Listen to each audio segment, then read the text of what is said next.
நாம் பார்க்கிற மண் சாதாரண மண் இல்ல. ஒரு கைப்பிடி மண்ணுக்குள்ள கோடிக்கணக்கான நுண்ணுயிரிகள் வாழ்றாங்க. இந்த நுண்ணுயிரிகள் செடிகளுக்கு சத்து தர்றாங்க, மண்ணை உயிரோட வைக்கிறாங்க, பூச்சிகளையும் இயற்கையா கட்டுப்படுத்துறாங்க. மண் வளமோடு உயிரோட இருந்தா விளைச்சலும் உயிரோட இருக்கும். நாமும் நலமாக இருக்கலாம், விவசாயிகளும் வளமாக இருப்பாங்க. Welcome to the microbes world. இது போல் பயனுள்ள வீடியோக்களுக்கு இப்போதே சப்ஸ்கிரைப் செய்யுங்கள். Trending farmer now. ஒரு ஸ்பூன் மண்ணுல எத்தனை நுண்ணுயிரிகள் இருக்கும்னு உங்களுக்கு தெரியுமா? ஒரு பில்லியனுக்கும் மேல, அதாவது 1000 மில்லியன் நுண்ணுயிரிகளுக்கு அதிகமா.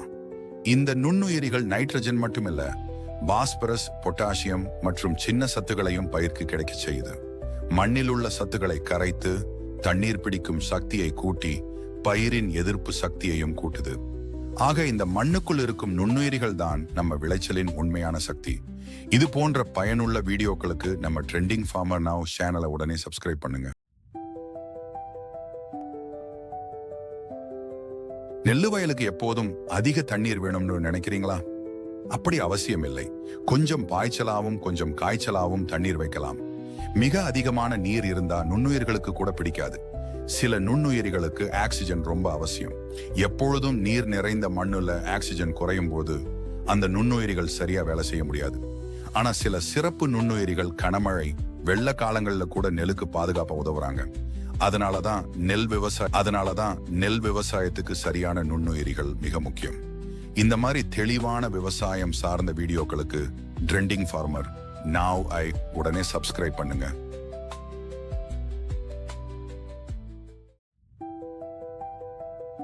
உரியா போடாம நெல் வளருமா?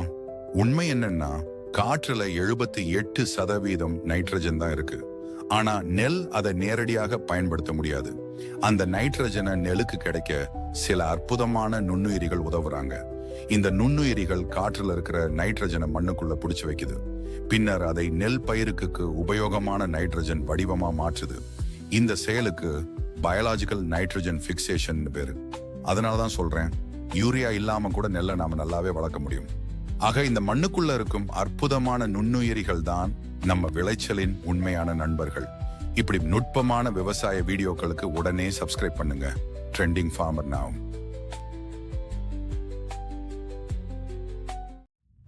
நெல் வயலில் நைட்ரஜன் பிக்ஸ் பண்ணும் நுண்ணுயிரிகள் எவன்னு தெரியுமா?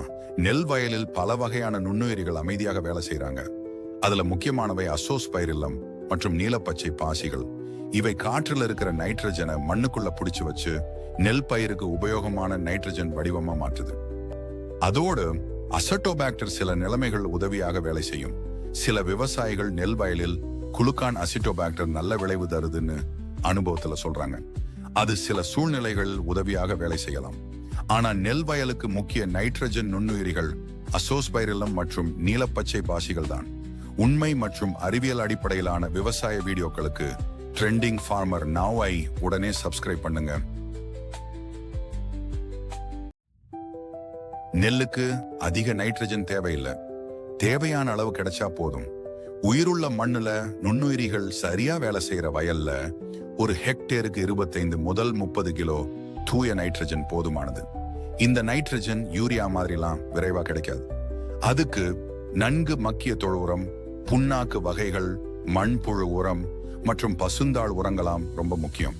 இந்த உரங்கள்ல இருக்கிற ஆர்கானிக் நைட்ரஜனை நுண்ணுயிரிகள் மெதுவா உடைத்து நெல்லுக்கு பயன்படும் வடிவமா மாத்துறாங்க. அதோடு காற்றுல இருக்கிற நைட்ரஜனையும் மண்ணுக்குள்ள பிடிச்சு வச்சு நெல்லுக்கு சரியா கிடைக்க வைக்குது. இந்த மாதிரி தேவையான அளவு மெதுவா கிடைக்கிற நைட்ரஜனால நெல் ஆரோக்கியமா லேசான பச்சை நிறத்துல வளரும். இதுதான் தூய நைட்ரஜனை இயற்கை முறையில நெல் பயிருக்கு தர்ற சரியான வழி. இது போன்ற அறிவியல் அடிப்படையிலான விவசாய வீடியோக்களுக்கு உடனே சப்ஸ்கிரைப் பண்ணுங்க. Trending farmer now.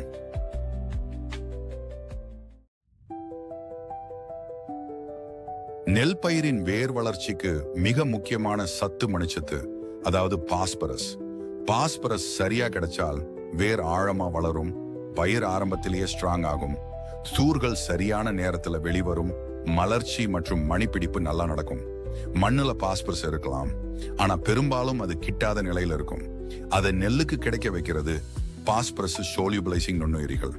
அதனாலதான் திடமான நெல்லுக்கு பாஸ்பரஸ் மிக முக்கியம். அடுத்த வீடியோல பாஸ்பரஸ் எவ்வளவு தேவை, எப்பொழுது தேவை, எப்படி இயற்கை முறையில கிடைக்க வைக்கலாம் தெளிவா பார்ப்போம். Subscribe trending farmer now.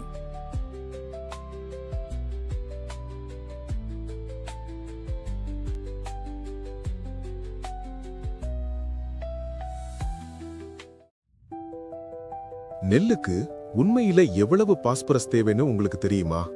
நிறைய பேர் நினைக்கிறாங்க பாஸ்பரஸ் ரொம்ப அதிகமா தேவைப்படும்னு. உண்மை என்னன்னா, ஒரு ஹெக்டேருக்கே 5 முதல் 6 கிலோ தூய பாஸ்பரஸ் போதுமானது. இதுல முக்கியமா புரிஞ்சுக்கணும், நாம பேசுறது எந்த ரசாயன உரங்களை பற்றியும் இல்ல. நெல்லுக்கு தேவைப்படுற மணிச்சத்திற்கான தனிமம் பாஸ்பரஸ் பற்றி மட்டும்தான். இப்ப ஒரு கேள்வி உங்களுக்கு வரும், அப்போ மண்ணுல மணிச்சத்தே இல்லையா? இருக்குது, நிறையவே இருக்குது. ஆனா நெல்லுக்கு கிடைக்கிற நிலையில அது இல்ல. அது ஏன் கிடைக்கல? அதை எப்படி கிடைக்க வைக்கலாம்? அதை பற்றி வரும் வீடியோக்களில் நாம் அறிவியல் வழியாகவே பார்க்கலாம். சப்ஸ்கிரைப் பண்ணுங்க ட்ரெண்டிங் ஃபார்மர் நவ். இந்த வருஷமாவது உற்பத்தி செலவு குறைக்க முடியுமா? முடியும். இதுக்கு மேம்பட்ட அணுகுமுறைகளும் உலகளாவிய தொழில்நுட்பங்களும் அறிவியல் புரிதலும் தான் உண்மையான தீர்வுகள். இந்த சேனல்ல இப்போ நாம பேச போறது நெல்லுக்கு என்னவெல்லாம் தேவை, எப்போ தேவை, எவ்வளவு தேவை. அவ்வளவுதான். எனது ஒரே நோக்கம், ஒரு மூட்டையாவது உங்களின் விளைச்சலை அதிகரிக்கணும், உற்பத்தி செலவை பாதியா குறைக்கணும். இது நம்மால நிச்சயமாக முடியும். என்னை உற்சாகப்படுத்த லைக் மற்றும் சப்ஸ்கிரைப் பண்ணுங்க ட்ரெண்டிங் ஃபார்மர் நவ்.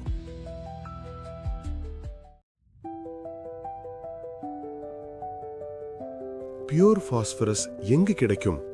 இது நிறைய விவசாயிகள் மனதில் உள்ள கேள்வி. உண்மை என்னன்னா, பியூர் பாஸ்பரஸ் கடையில வாங்குற உரம் இல்ல, அது உங்க மண்ணுக்குள்ள தான் இருக்கு. ஆனா ஏற்கனவே சொன்னது போல இரும்பு, அலுமினியம், கால்சியம் இவைகளோட சேர்ந்து மாட்டிக்கிட்டு இருக்குது. நெல் இந்த லாக்ல உள்ள பாஸ்பரஸை நேரடியாக எடுத்துக்க முடியாது. அப்போ தீர்வு என்ன? நுண்ணுயிரிகள் தான். பாஸ்பரஸ் சால்யுபிளைசிங் பாக்டீரியாக்கள் இந்த லாக்க மெதுவா உடைத்து நெல்லுக்கு பயன்படும் பாஸ்பரஸா மாற்றுது. அதனால்தான் மண்ணுல பாஸ்பரஸ் கம்மி இல்ல, கிடைக்கிறது தான் கம்மி. இதுதான் பியூர் பாஸ்பரஸ் உண்மை. அறிவியல் வழியாகவே வரும் வீடியோக்களில் பலவற்றை பார்க்கலாம். Like and subscribe trending farmer now.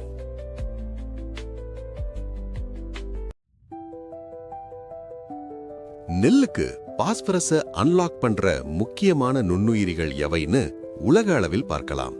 இவைகளை பொதுவா பாஸ்போ பாக்டீரியான்னு தான் அழைக்கிறோம். நெல் வயல்கள்ல அதிகமா பயன்படுத்தப்படுறது பாசில்லஸ் மெகடேரியம், பாசில்லஸ் சப்டிலிஸ் மற்றும் டானிபாசில்லஸ் பாலிமிக்ஸா. அடுத்து சூடமோனஸ் ஃப்ளோரசன்ஸ். சில மண்கள்ல ரொம்ப ஸ்ட்ராங்கா வேலை செய்யுது ஆஸ்பர்ஜிலஸ் நைகர் மாதிரி ஃபங்கை. இவையெல்லாம் மண்ணுல லாக்கான பாஸ்பரஸை கரையக்கூடிய வடிவமா மாற்றுது. நினைவில் வையுங்கள், பாஸ்போ பாக்டீரியா மட்டும் பயிருக்கு பாஸ்பரஸ் தராது. உங்க மண்ணின் வளம் மற்றும் நிலை தான் அதை டிசைட் பண்ணுது. Like and subscribe trending farmer now. நெல்லுக்கு பிடிச்ச சத்து எது? நமது நிலத்தில் நைட்ரஜன் இருக்கலாம், பாஸ்பரஸ் இருக்கலாம். ஆனா நெல்லுக்கு ரொம்ப பிடிச்ச சத்து பொட்டாசியம் தான். பொட்டாசியம் இல்லனா பயிர் இருக்கும், விளைச்சலே இருக்காது. பொட்டாசியம் தான் தண்டு பகுதியை ஸ்ட்ராங் ஆக்கும், நீரை கட்டுப்படுத்தும், நெற்கதிரை திடமாக மாற்றும். நைட்ரஜன் வளர்ச்சிக்கும், பாஸ்பரஸ் வேர் பகுதிக்கும். பொட்டாசியம் தான் ஒட்டுமொத்த விளைச்சலுக்கும் காரணமாகிறது. இதுதான் நெல் சாகுபடியின் கதாநாயகன். வரும் வீடியோக்களில் பொட்டாஷ் எப்போ, எப்படி, எவ்வளவு பயிருக்கு தருவது என்று பார்க்கலாம். Like and subscribe trending farmer now. ஒரு ஹெக்டேர் மண்ணில் பொட்டாசியம் எனும் சாம்பல் சத்து எவ்வளவு இருக்கு? இது விவசாயிகளின் மனதில் உள்ள பொதுவான கேள்வி. நான் உங்களுடன் ஒரு உண்மையை பகிர்கிறேன். மேல் மண், அதாவது டாப் சாயில் 15 சென்டிமீட்டர் ஆழம் மட்டும் எடுத்துக்கிட்டா ஒரு ஹெக்டேர் மண்ணின் எடை சுமார் 20 லட்சம் கிலோ. இதுல பொட்டாசியம் சராசரியா 1 முதல் 3% வரை இருக்குது. அப்படின்னா கணக்கு பாருங்க, 20 லட்சம் கிலோ மண்ணில் 20,000 முதல் 60,000 கிலோ வரை பொட்டாசியம் இருக்க வாய்ப்பு இருக்கு. ஆனா இங்கதான் ட்விஸ்ட். இந்த பொட்டாசியம் 90 முதல் 95% லாக் ஆன நிலையில இருக்கு. நமக்கு தேவையே 1 ஹெக்டேருக்கு 25 முதல் 30 கிலோ தூய பொட்டாசியம் தான். ஆனால் வயல்களில் இருப்பதோ 20,000 முதல் 50,000 கிலோ பொட்டாசியம். இப்ப சொல்லுங்க, வயலில் இவ்வளவு பொட்டாசியம் வைத்துக்கொண்டு எதுக்கு 50 கிலோல உரத்தை வாங்குறீங்க? Like and subscribe trending farmer now.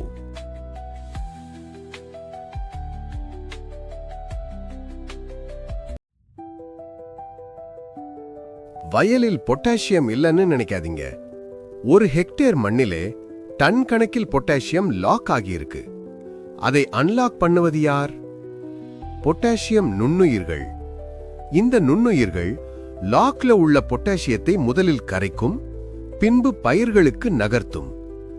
ஃப்ராட்டுரேரியா ஆராண்டியா, bacillus வகைகள், ஆஸ்பெர்ஜில்லஸ் நைகர், இந்த மைக்ரோப்ஸ் மண்ணில் உள்ள கனிமங்களிலிருந்து பொட்டாசியத்தை கரைத்து நகர்த்தி பயிர்களுக்கு தருது. குறித்துக் கொள்ளுங்கள், நல்ல விளைச்சலுக்கு மிக மிக முக்கியமானது பொட்டாசியம். நெல் விரும்பக்கூடியதும் பொட்டாசியம் தான். வீடியோ பிடித்திருந்தால் ஒரு லைக் தட்டிவிடுங்க. Subscribe trending farmer now.